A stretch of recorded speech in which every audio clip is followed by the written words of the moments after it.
So thank you for being here. My name is Mireille, and I'll be moderating this session on the ultra-wealthy. And this is Humphrey and Joanna. And so we have 50 minutes to talk about this rich people, really, really rich people. Very, very rich, like the crazy rich Asians. So maybe if Humphrey, you'd like to start with a brief introduction. Sure. So my name's Humphrey. I'm the managing director for Highlink USA. I'm based in Santa Monica with an office in New York. We're the largest digital agency or advertising agency in China. So we have 2,400 employees in China, and that's what I do. Hi again. Joanna Young, Managing Director of Team One, which is an agency that's part of Saatchi Saatchi and the Publicis Group. So we were just chatting actually because the reason that Team One came to be was because of Lexus. And so as a result of that, one of the things that we invest a lot of money in is to really understand the affluent audience from a global level. So outside of just day-to-day client work, I also manage our thought leadership, which is called the Global Affluent Tribe. It's a quantitative study, over 5,000 people, 15 countries, really the world's affluent. And we do everything from qualitative to quantitative to anything else just to really get a sense of who this audience is. So I'll share a little bit of, I think, just some of the learnings that we've had over the course of our conversation, hopefully. Thank you. Maybe I should introduce myself too. I forgot. I'm part of a global advisory firm called Elver Global Advisors. We're based in LA. We're very new. We focus on cross-border market entry between the US and Asia. My background is in consumer insights. My doctorate was focused on understanding of consumers and what drives their brand choice between different cultures. Okay, so let's get started. Okay, I have a very basic but I think important question. How do we define ultra-wealthy?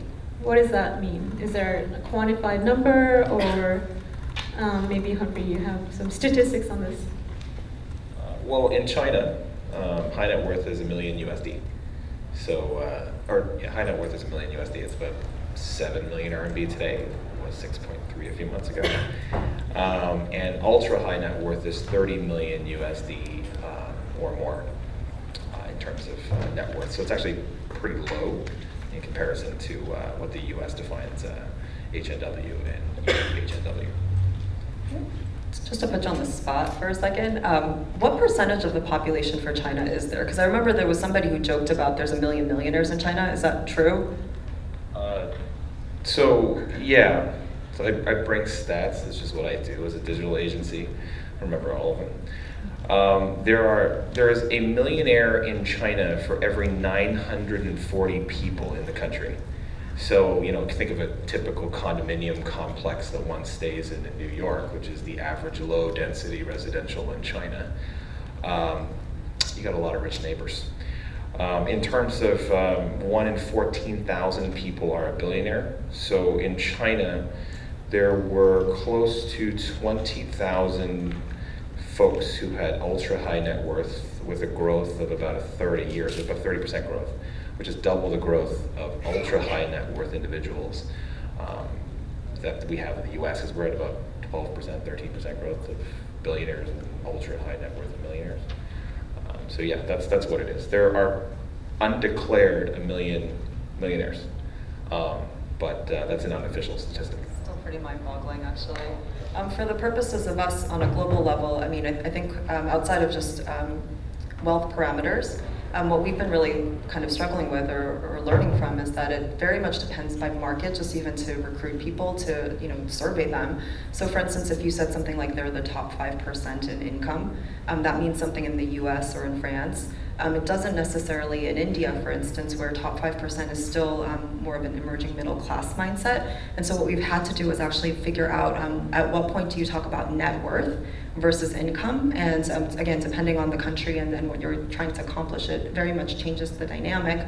There are a lot of wealthy folk out there, but they come with very, very different kinds of expectations and kind of desires around the world.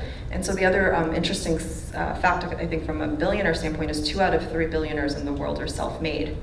And so really when we think about rich people and kind of those old school cliches, it's not really helpful when we're trying to get to actual relevance, talking about it from a marketing or a sales perspective. So speaking of that, how are the ultra wealthy different from the wealthy beyond just the money? Are they different in terms of attitudes, values?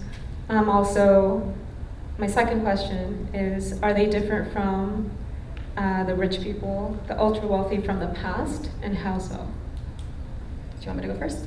So what we're seeing from everything that we've done is that there's a very different modern sensibility about the world today. So practically speaking for our clients, they have a tendency, especially with some of our global clients, of segmenting out the world in geography, and so we need to have a different marketing strategy in Russia than we have in Dubai, than we have in Tokyo. And what we're realizing is actually that the wealthy are much more connected than they are different.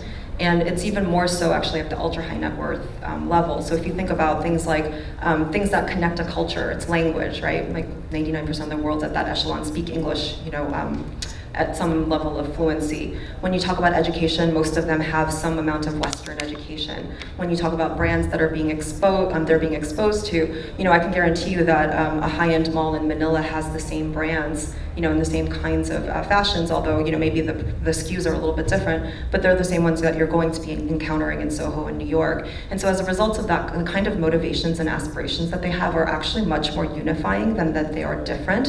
And so as, again, global marketers, it's very helpful to kind of understand what those values are, and once you're able to do that, really get relevance instead of having to, take the dollar that you're investing in advertising or marketing and try to, divide it up into 10-cent increments or something like that just to try to appeal to different marketplaces. So China is a place that has an overwhelming number of males that are ultra high net worth, 4 out of 5, or even more than that, but 4.5 out of 5. Of every ultra high net worth personalities are male, even though their country is 55 to 45 male-female ratio. So there's a significant number of those. When you look at high net worth individuals, it's actually pretty much along the demographic. So there's about 55-45 male-female ratio mix of ultra high net worth. So when you get up there, it's a little bit male dominated. They do share a couple of things that are in common. The first thing is they're by and large religious, in the sense that they are self-declared.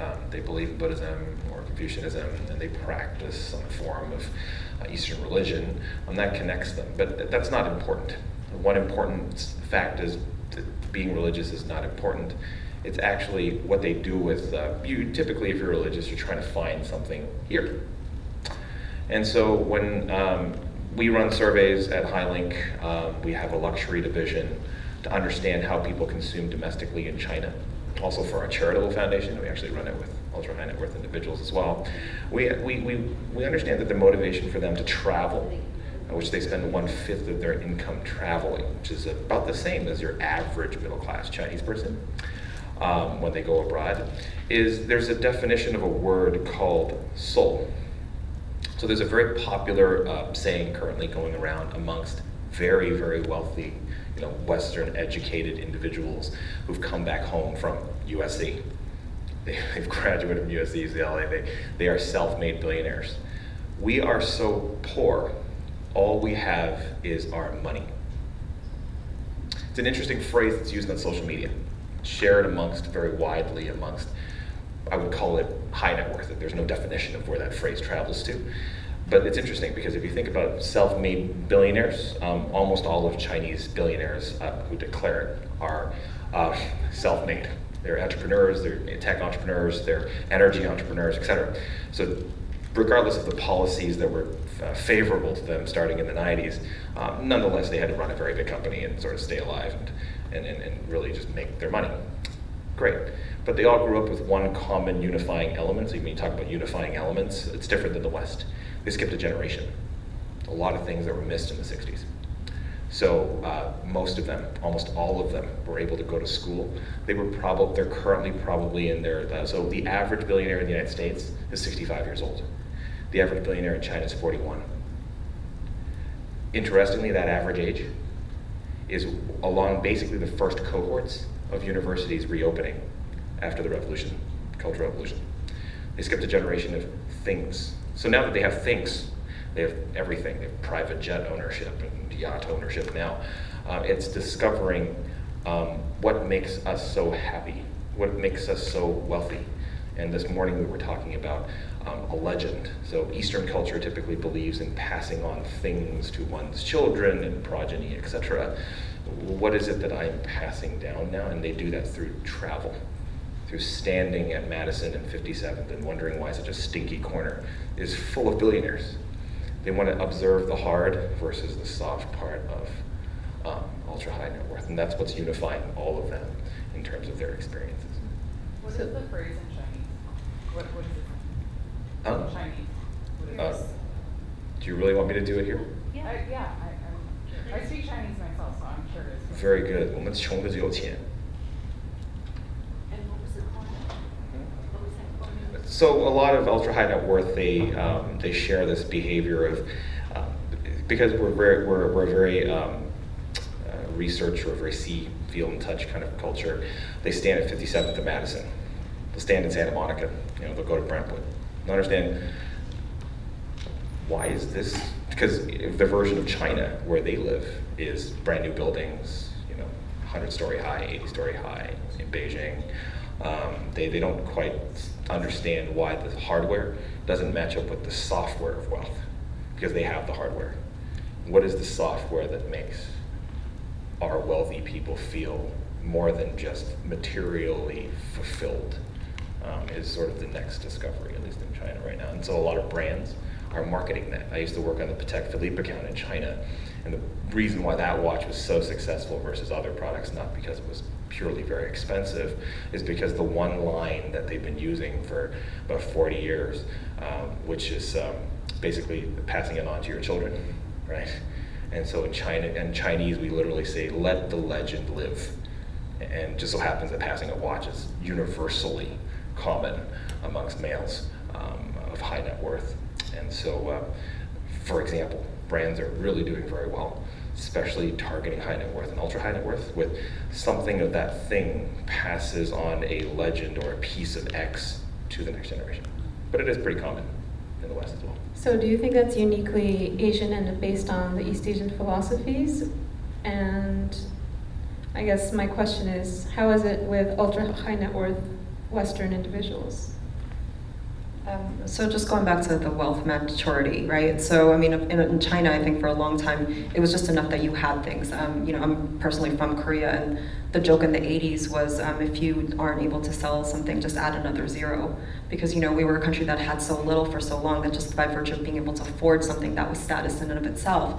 And I think what we're seeing now is a little bit more of a sophistication in the Asian market as well, and also in the rest of the world, frankly. And so I think we were talking about it earlier, but this idea of experiential, which is what Humphrey is getting to as well, it's no longer enough just to be able to buy your kids things. It's really more about being able to influence the way that they're thinking, to be able to share time.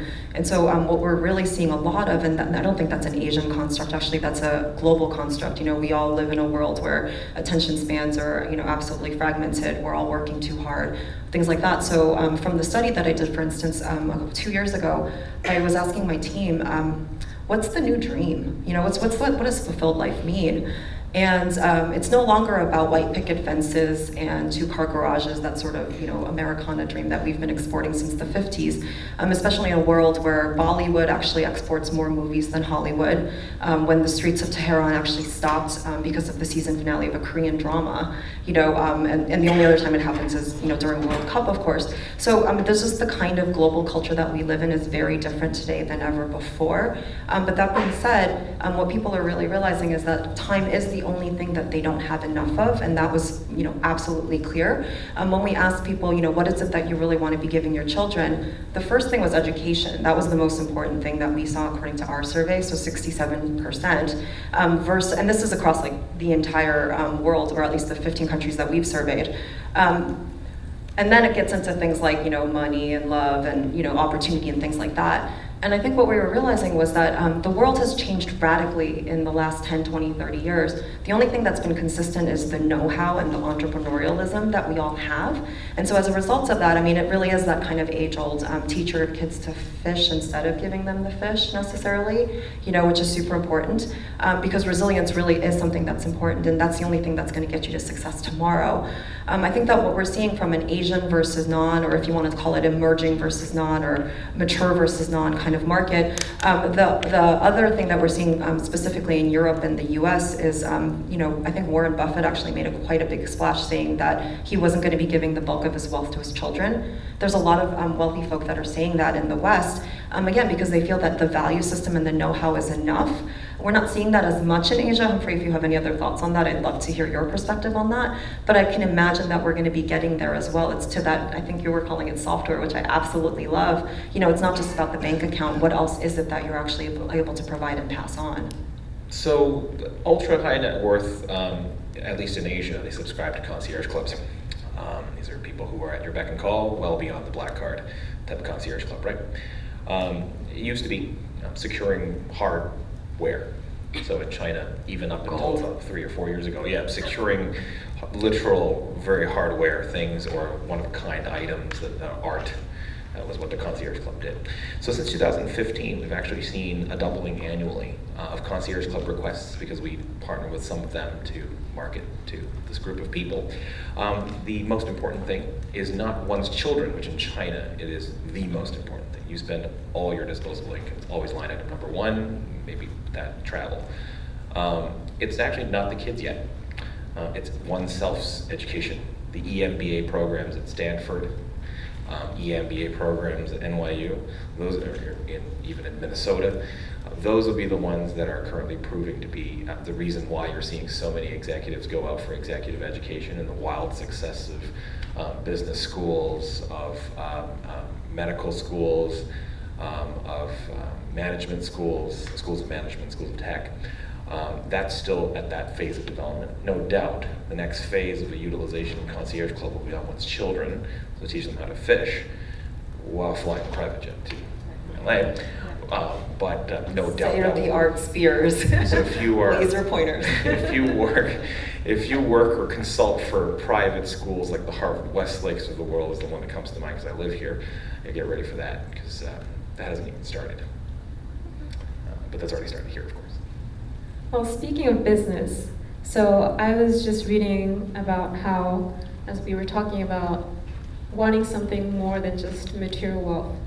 And so there's a huge movement, it seems, among the wealthy to invest in socially conscious businesses, ventures. And that's, I guess, if you like to call it a hobby, their new hobby. It's not just buying art and jets and yachts, but investing their time and money and resources in socially conscious businesses. And I think that is a new movement that's happening and will grow, but I'd love your thoughts on that. I actually wouldn't call it a new movement. I would say we're almost going back to the old movements. I was talking to my team this year about this kind of sense of what I would call noblesse oblige that wealthy around the world are feeling, even more so now than ever before. You know, so the wealthy have always been aware, especially if they're self-made, you know, they very much understand that they have things that others don't. You know, they understand that they have privilege and that some of the responsibility they have is to actually be able to use that for good, whatever that means. But that being said, especially in a world that is so polarized today, and I hate to be, make it so political, but what we're seeing is that this is the first time in history where people are literally moving addresses to get into a place where they have a political alliance to their neighbors. You know, that's something that has never happened before in the history of time, and yet, we're all kind of up and moving, and, lots of jokes about Canadian citizenship and things like that, but there are as many people who are seriously doing that, and I don't mean it from any specific region, but just in general. The other thing that you need to kind of keep in mind about the wealthy and the ultra-wealthy is most of them are actually modern migrants. Because if you think about it, in the United States, we have the privilege of having many cities with opportunities. If you've grown up in the Philippines, chances are if you are in this subset, you probably live in Manila, and your family probably is not from Manila. And it's the same if you're talking about France. I was in Lyon last year, and I was spouting facts. Did you know Lyon's the 3rd largest city in France? But nobody ever says I'm going to go to Lyon and find my success, or even Marseille, which is the 2nd city, if anybody was curious. You all go to Paris, and so because of that, from our survey, what we realized was that the group that is most powerful, most educated, and most capable are also the ones that have been transplants in some way, and so they definitely want some amount of grounding, cultural, familial, and they're able to compensate through social media, and things like that. So I'm also seeing things like the amount of, this is a sandwich I had for lunch type Instagramming. It's not because you want to be famous through that, but you want to show your mom what you did today. It's almost like you're creating the intimacy of the mundane through different channels, because you're not able to do that anymore using traditional channels of just, walking down the street or what have you to interact with the people that you care about. So with all that being said, there is this kind of new sensibility and this new tribalness that is happening. And I think because of that, there's going to be a lot more of these new rituals and bonding kind of traditions that are going to happen. So, just seasonally, my favorite is Friendsgiving, just as a concept in the US. I think we have pretty similar kinds of things that are happening with Harvest Moon Festival in Asia. You maybe don't go on the train for 5 hours to get home. Maybe do that another day. I don't know, you keep me honest, tell me if it's even happening. I know it is in Korea at least, just maybe spend the time and honor the spirit of things rather than, replicating things of the past and being able to bridge modernity with also this sense of rootedness that we're all looking for. Tell me I'm wrong. So there are still 670 million migrants that go home on the high-speed train. Shanghai loses 2.5 million people a day. I used to live in Shanghai. It was great to be there during the holidays because you can get a cab. But jokes aside, this year, our country here, US, we ran a campaign in China. So I have the luck of working with a lot of travel tourism in the United States. We ran a campaign, it was called Chinese New Year is wherever family is. Obviously it was implying that you could do it in Arizona, the Grand Canyon, as much as you could do it in Los Angeles, and obviously, lots of different places where you can celebrate Chinese New Year. And this is because high net worth, ultra high net worth don't get on a train. They definitely don't have to, they are nonetheless economic migrants, but through the last 15 years they've made themselves residents of Beijing, Shanghai, Guangzhou, etc., and have picked up a local dialect and language to blend in. Much of them are indeed not tier 1 city folks.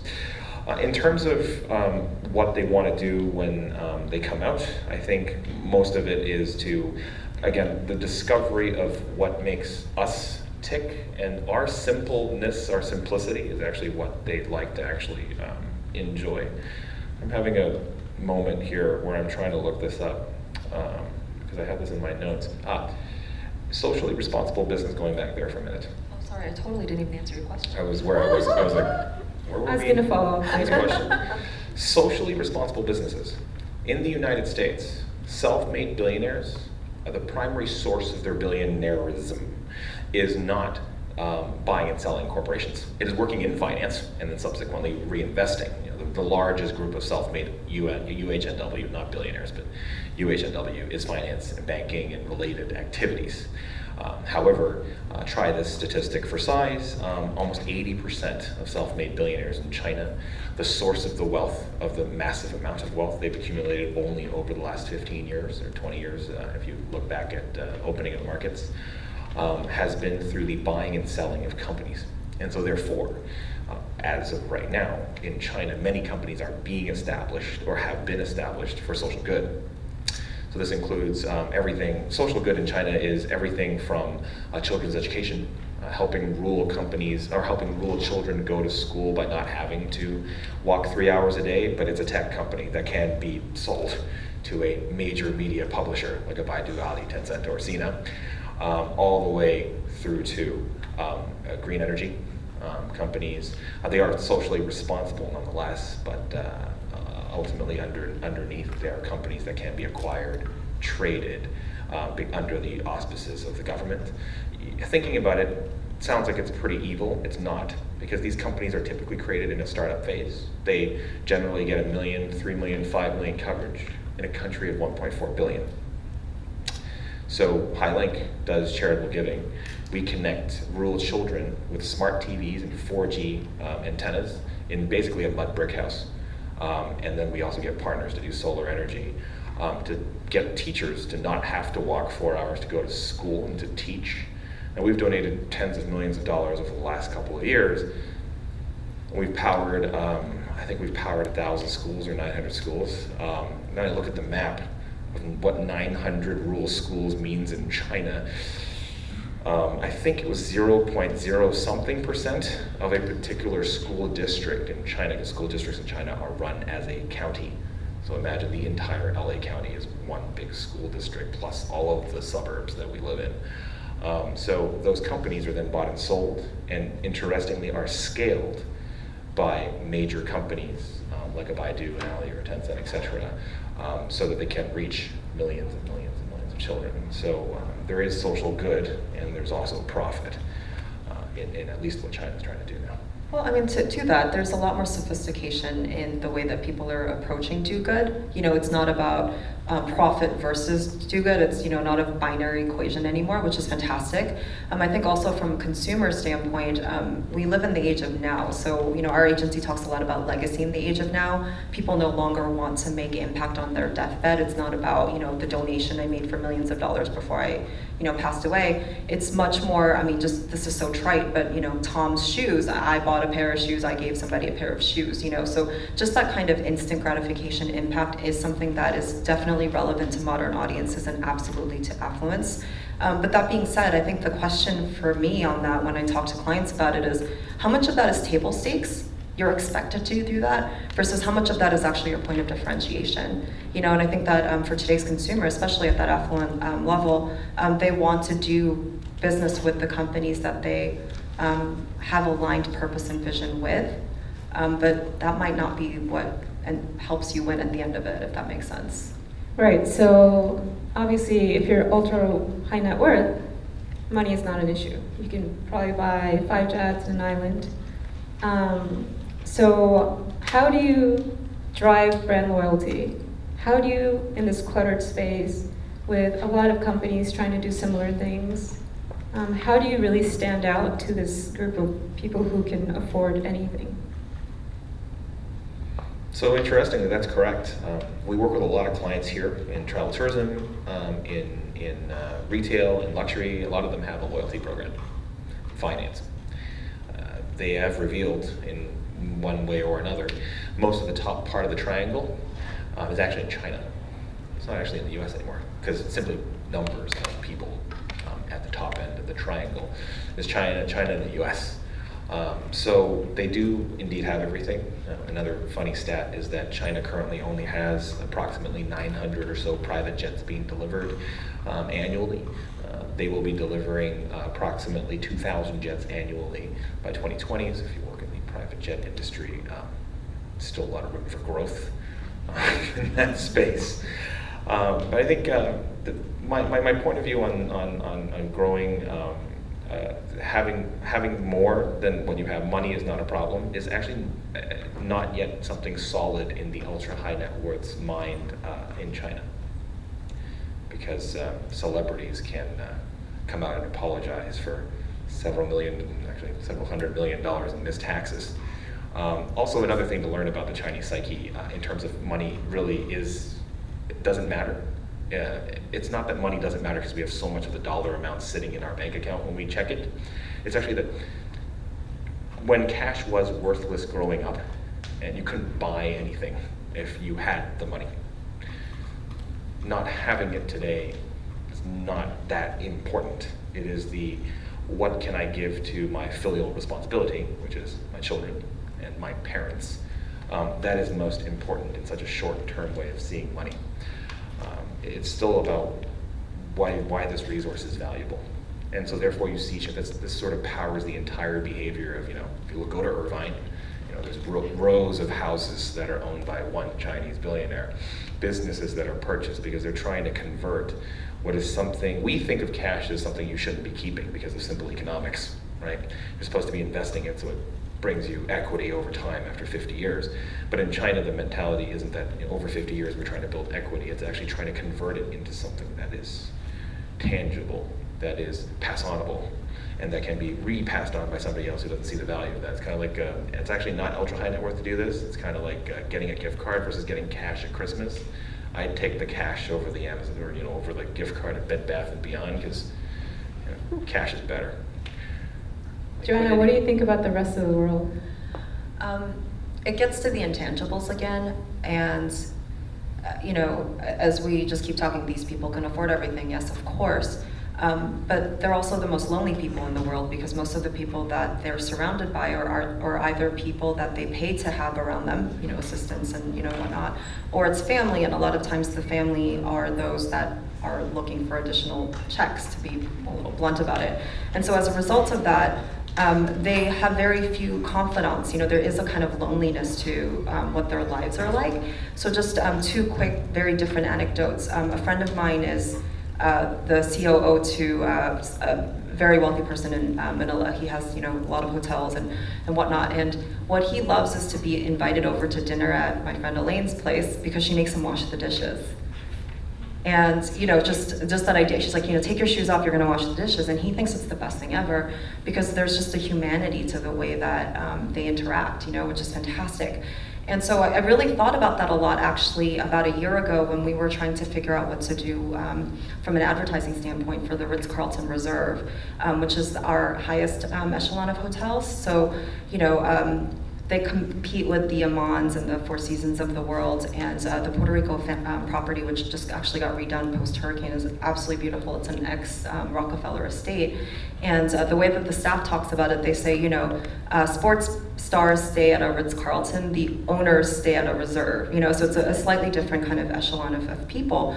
But what we actually really talked about is this idea of translating love, because the guests there, they are often cared for, but very rarely cared about. And so because of that, it's always about the little details that they care about more than anything else.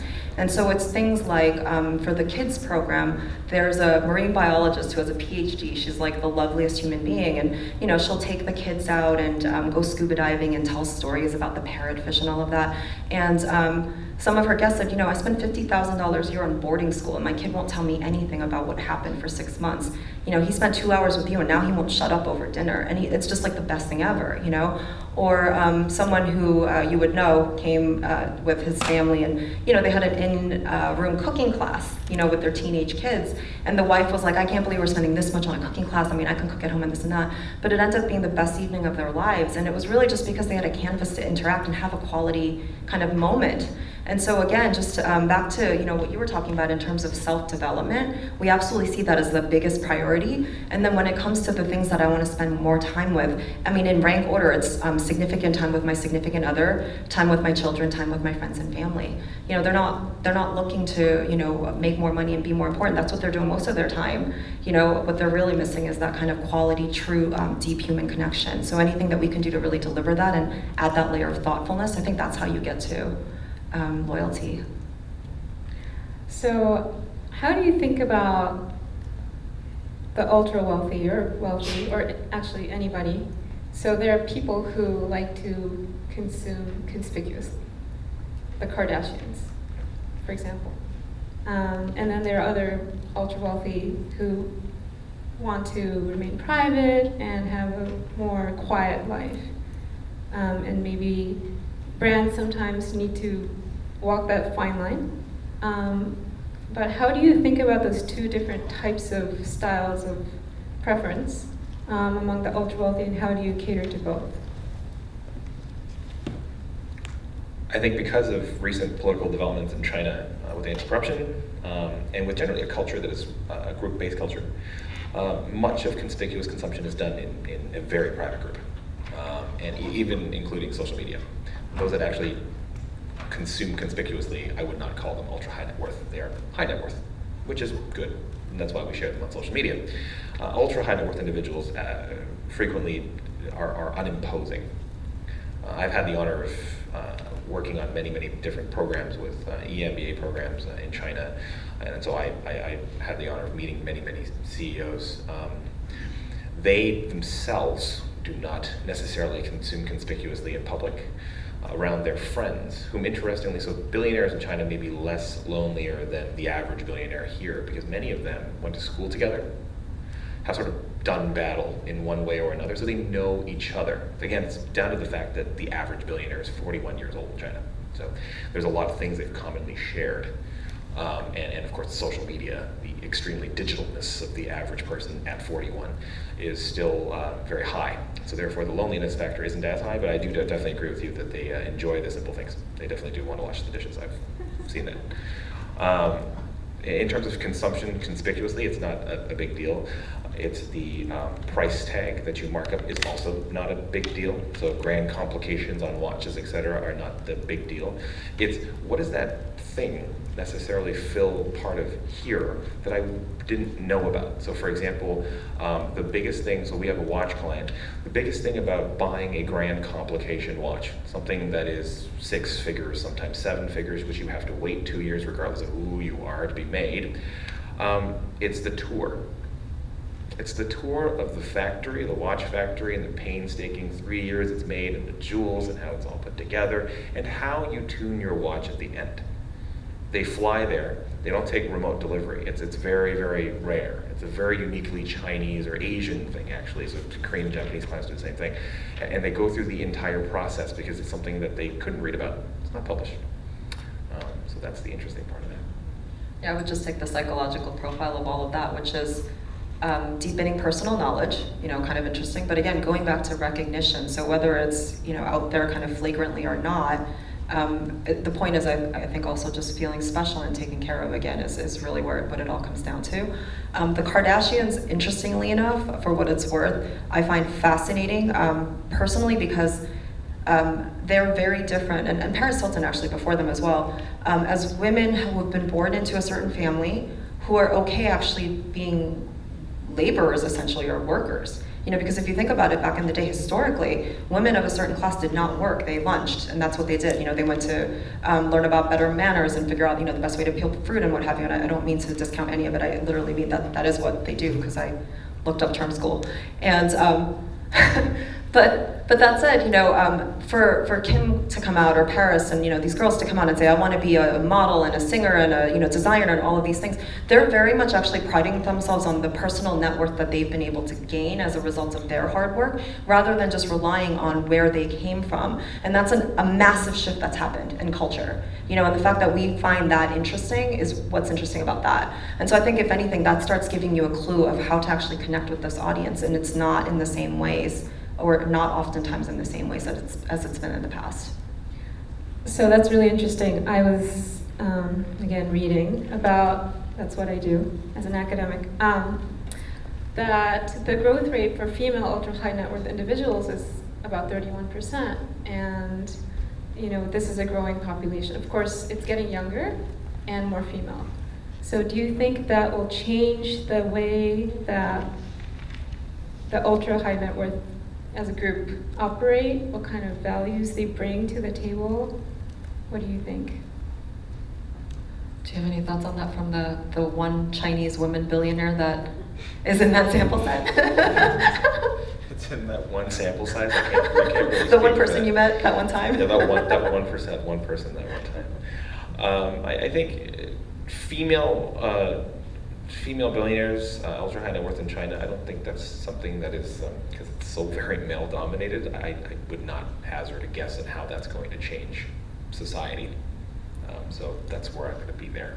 So I want to talk about it actually in terms of family dynamics. So back to just my survey, one of the things that I found most fascinating was actually about attitudes about marriage, divorce, and family. So we asked about divorce, is that something that's absolute, and we, didn't calibrate for things like religion or, political tendencies or things like that. And what was so interesting about it though was actually about 95% of our audience was willing to embrace, but willing to condone divorce, and there were varying degrees of it, but it was acceptable, which is kind of an interesting thought. The second thing was we asked a question around, I would be willing to take a pause in my career to help out with my children. It was like, that was an interesting question. And I think the statistic was either 91 or 92% agreement amongst this audience, right? So 15 different countries, everything from France, Germany, and US, Canada, to Dubai, to Japan, Australia, India. And so 91% of this audience said, yes, I would be willing to take a pause. And so I kind of wanted to call BS on that, actually. So I looked through actually the spreadsheets. And what was interesting was it was 91% for both males and for females. And so I think outside of just what's going on in terms of wealthy women, is just the amount of empowerment and kind of equality that we're trying to aspire to as a global culture. And males who are willing to be much more hands-on with their children. That's absolutely an expectation, and that's across the board. And that's not a U.S. specific thing or a China specific thing or what have you. And so I think because of that, as we're talking about how to address ultra high net worth, we need to keep in mind that women oftentimes are making decisions. Just from the general population of 90%, the lower 90%, as some of my team call it, and I keep telling them not to, but out of every consumer choice that's out there, whether it's toilet paper, milk, or what have you, women are making 3 out of 4 of those decisions just across the board, and so that's something that you just have to keep in mind. And then again, anecdotally, a friend of mine just recently said she met with her financial advisor. She and her husband are both have a lot of money before the merger of assets when they got married recently, but her encounters with professionals, so their financial advisor, as well as the guy that's putting in the hot tub in their 4,000 square foot loft in Soho, which costs more money than I can ever think about. But either way, they both wanted to talk to the husband. And so in the case of the contractor, it was, well, does your husband feel okay about doing X, Y, Z? And she said, do you not understand that I'm the decision maker? And same with the financial planner, she was the final conversation because he was in a meeting, and the financial planner said, that's great, but let me just circle back with your husband first. That's actually a really good point. It made me think of something. In China, a lot of so if you think of billionaire men, their wives are just the undeclared billionaire. So actually, women are just simply becoming more billionaires, or actually becoming more wealthy in China. Not necessarily because they've self-made a business, it's because now the society is accepting women at the role of leadership. Alibaba did a very good job of doing that. I mean, Jack Ma's, all of his lieutenants are women. So that run the business units are women. So that really has helped push to the forefront. It's acceptable to be very wealthy and also be a female. But if you look back at Chinese self-made entrepreneurs in China, everything from the OG billionaire from Soho Group, who does the building construction in Beijing, but also her husband. So actually many ultra high net worth in China come as a package. They're both husband and wife. It's just the husband took the credit for being the billionaire, but for social reasons. But actually now the wife is now being highlighted as that's actually the case. If you look at every tech company, which we deal with a lot of, their wives are equally, obviously, as wealthy, equally as self-made, equally as managed as part of the corporation. In fact, all of them have been that case. It's just they've been silent because the identity person you identify with is unfortunately male. Yeah, it's true. So I'd like to leave a few minutes for questions. So I have one last question. This is about the tech billionaires. So historically, it took decades and decades to build an empire and wealth. But recently, because of technology, there are a lot of younger entrepreneurs who have become billionaires in a few years. So are they very different? And how do you think they think about their impact on the world? You want me to go? Yeah. Well, I think, do you want to talk specifically, because where I go actually is just any kind of situation where people have made money overnight, which is a interesting category to I think itself my versus question is Silicon Valley. Right. Well, I think it's twofold. So I think one aspect that's really interesting is that the billionaires are younger. So there's the age factor, and then the industry factor, I think, how they made the money.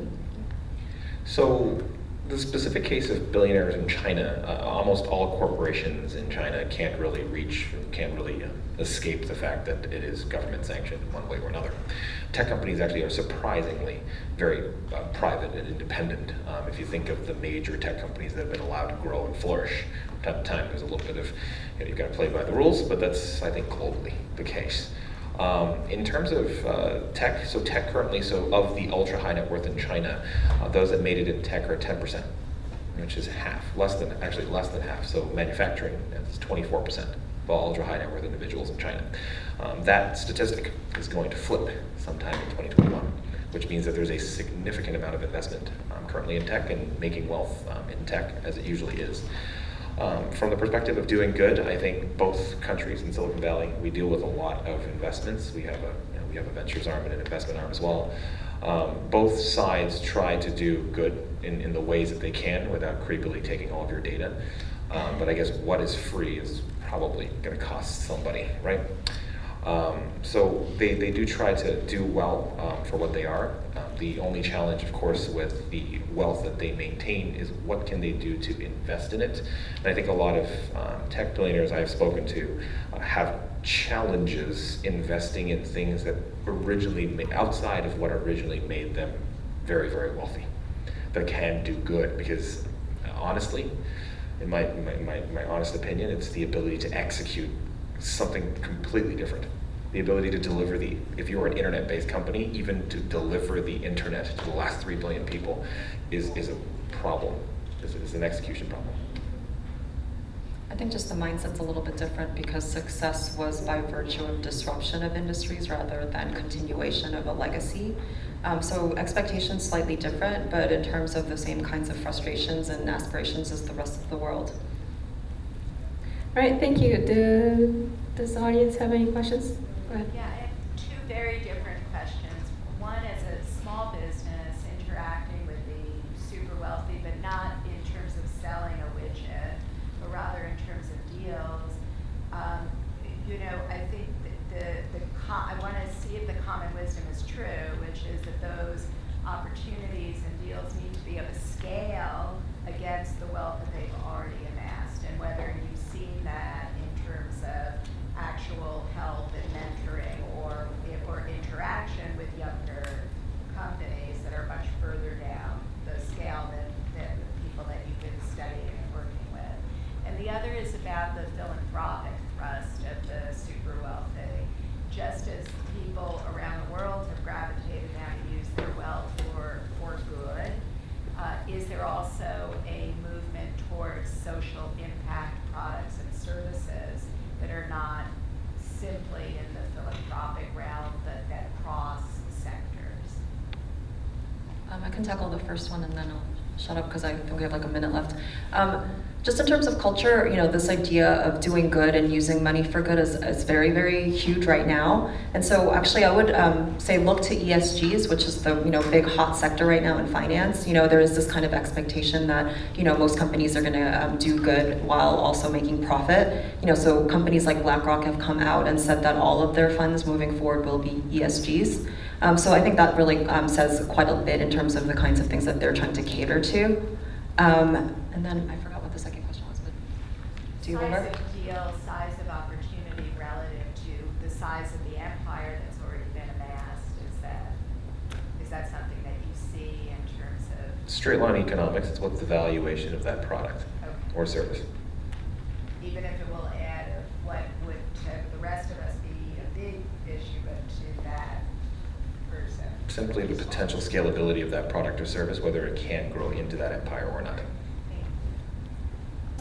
I'm very curious. You mentioned about the religious aspect and how they self-identify as being religious. Do you find that there is that they want to be involved spiritually in other practices or things? Is this for China? How does that translate? Yes.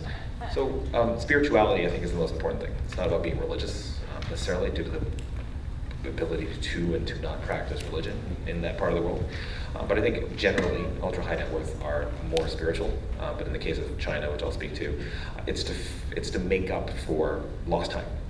especially for a young billionaire who's 40 odd, probably grew up pretty poor, and definitely not in their own hometown, maybe been sent somewhere else.